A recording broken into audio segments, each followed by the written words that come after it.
Mga unta guys. Lechon paksiw ang sudan ako. Kaka-out ko lang galing sa trabaho. Nya, OT. Overtime, 4 hours.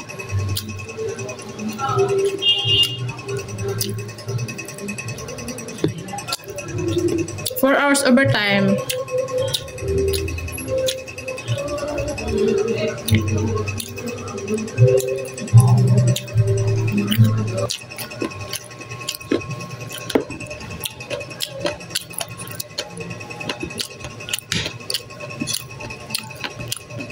Agad yun, nasa trabaho tayo guys na parang na usap ka ba na dili ka muna mag-uti kasi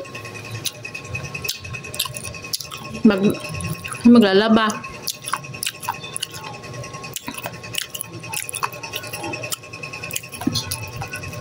Pero hindi kasi ako malakas.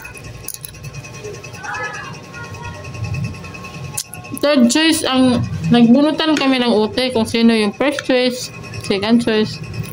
So meron na nag-ano ng first choice. Yung second choice at third choice wala pa.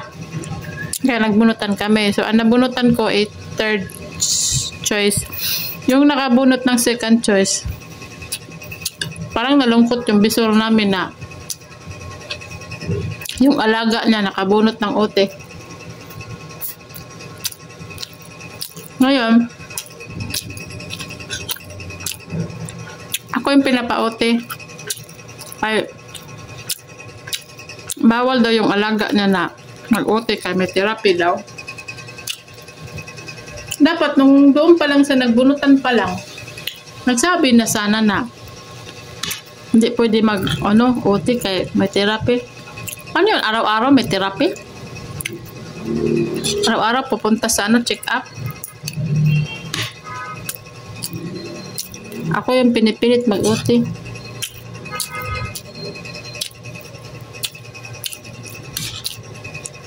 Nasinghag lang ang bisor namon.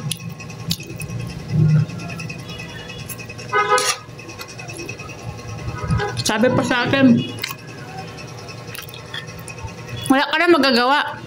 Na ikaw man nakabunot sa third choice. Or, hindi naman mag-uti yung second choice. Ikaw yung mag-uti.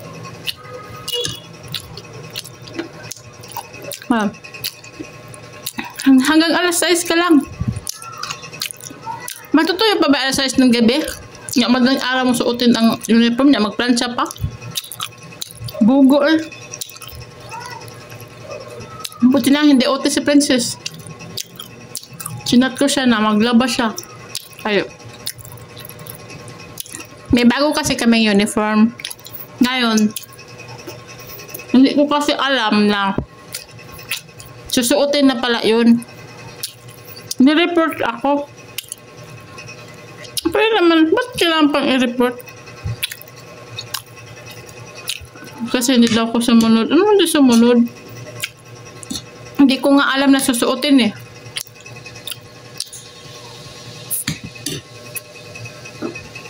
Kasi ipaparepair ko pa. Kasi malaki. Nung sinukat ko, sakto lang. Nung binigay lang, tapos napatahi, laki.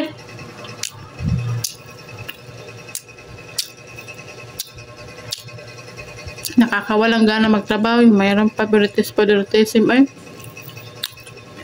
Hindi kasi ako sip-sip, kaya